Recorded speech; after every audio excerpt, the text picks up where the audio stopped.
अस्सलाम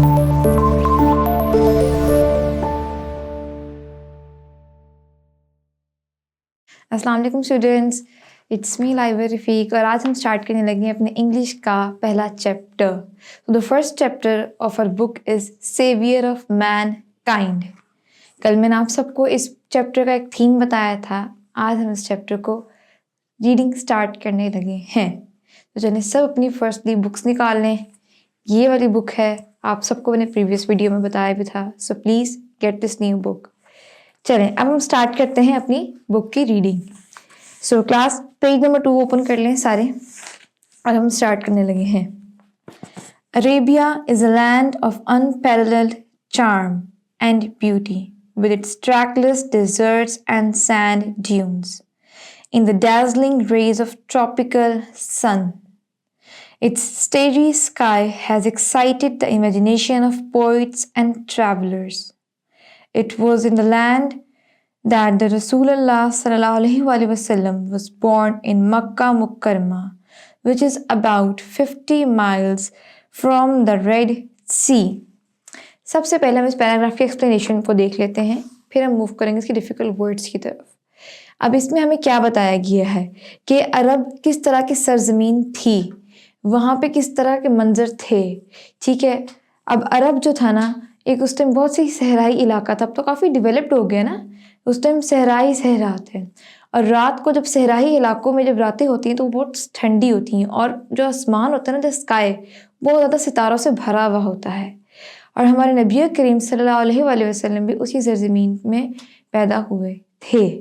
अब इसमें एक और चीज़ ये बताई गई है कि जो अरब के बारे में हमारे ट्रैवलर्स, जो पोइट्स, जो शायर, उनके तासुरात को, उनके थॉट्स को, उनकी इमेजिनेशन को भी इस पैसेज में डिस्क्राइब किया गया है। ठीक हो गया क्लास। अब हम इस पैराग्राफ में डिफिकल्ट वर्ड्स एंड मीनिंग्स को मेंशन करते हैं। ओके तो क्लास अब हम स्टार्ट करने वाले हैं अपने डिफिकल्ट वर्ड मीनिंग्स को। The words that were mentioned in our first passage. So, before starting it, please, you must have your pencils, your notebooks, rough list or whatsoever is around you.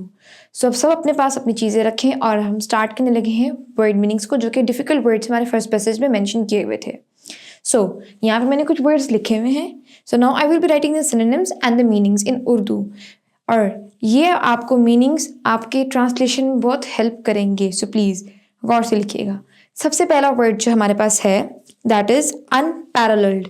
Unparalleled क्या होता है? Unparalleled का synonym पहले मैं लिखने लगी हूँ, होता है अनमैच्ड। ठीक है, इसका क्या सिनोनिम होता है? अनमैच्ड।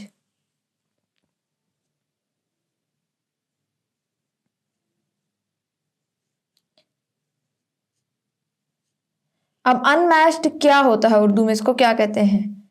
नॉर्मल इसका डिफरेंट आपको सिंपल अल्फाज में इसका मतलब बताया जाए तो अनमैच का मतलब होता है इसका कोई मुकाबला ना हो।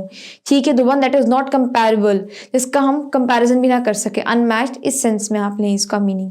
अब इसको उर्दू में हम क्या लिखेंगे? लिखेंगे बेमिसाल। क्या लिखेंगे क्लास? बेमिसाल।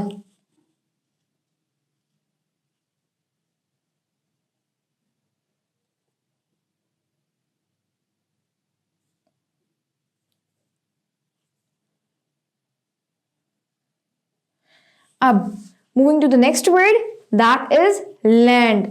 लैंड का क्या मतलब होता है? उर्दू में कहते हैं सरजमीन। ठीक है, तो लैंड का सिनोनिम क्या होगा क्लास हमारे पास? The synonym of the land is ground. क्या सिनोनिम था इसका क्लास हमारे पास? ग्राउंड। और ग्राउंड का मीनिंग उर्दू में क्या होगा? सर जमीन।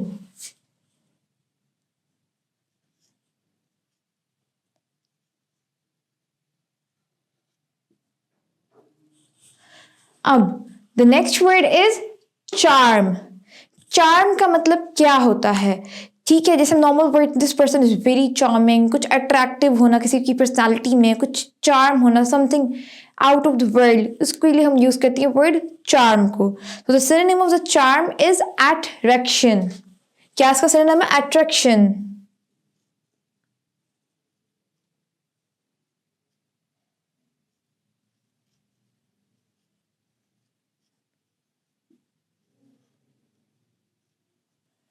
अब अट्रैक्शन को हम लोग उर्दू में क्या कहते हैं? दिलकश होना।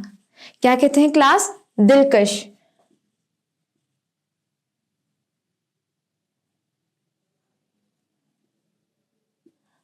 ओके तो क्लास अब हम मूव करते हैं अपने नेक्स्ट वर्ड की तरफ, जो कि है डैज़लिंग।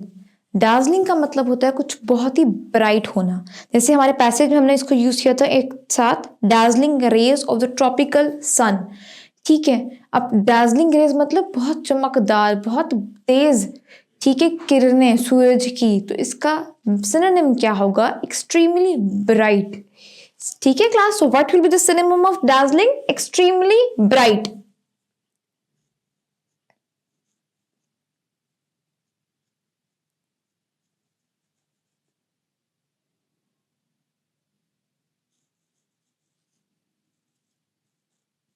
अब एक्सट्रीमली ब्राइट को हम लोग उर्दू में कैसे बोलते हैं? डार्जलिंग का सिनोनिम जो एक्सट्रीमली ब्राइट, उर्दू में जब हम लिखेंगे तो क्या लिखेंगे? तेज किरणें या इंतहाई तेज। किरणों का अल्फाज तब यूज करेंगे जब हम उसको ट्रांसलेट करेंगे। For now it will be इंतहाई तेज।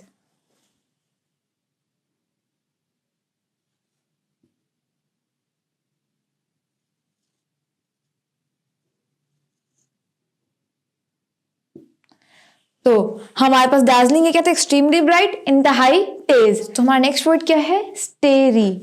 स्टेरी में यूज किया था स्टार्स के लिए, तो सिनोनिम इसका क्या होगा? Full of stars.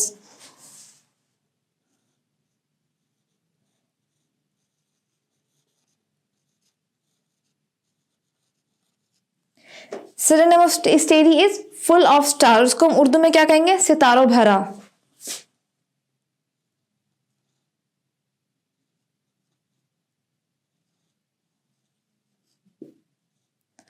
सितारों भरा। अब आता है सैंड ड्यून्स। सैंड ड्यून्स का सिनोनिम क्या होता है? Sandy hills.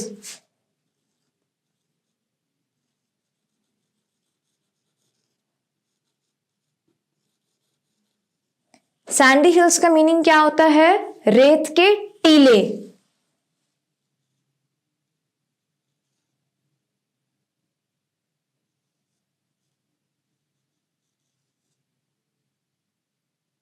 Okay, next word क्या हमारे पास? ट्रैकलेस। ट्रैकलेस का सिनोनिम होता है अनडिस्कवर्ड। ठीक है, जिस चीज का हमें पता ना हो, जिसका कोई ट्रैक ही ना हो, we have no idea regarding that thing, उसको हम कहते हैं ट्रैकलेस। उसके लिए हम ये टर्म यूज करेंगे। इसका सिनोनिम क्या है क्लास? अनडिस्कवर्ड।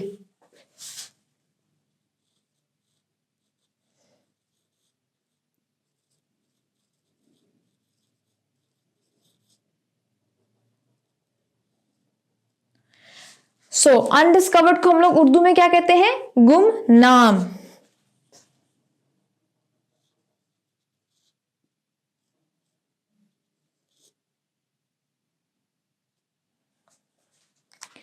अब ये हमने लिख लिए इसके डिफिकल्ट वर्ड मीनिंग्स और इनके synonym. So please have a look at the board. अगर किसी का कोई मीनिंग रह गया है so please note it down. Now we will move towards the translation of this passage.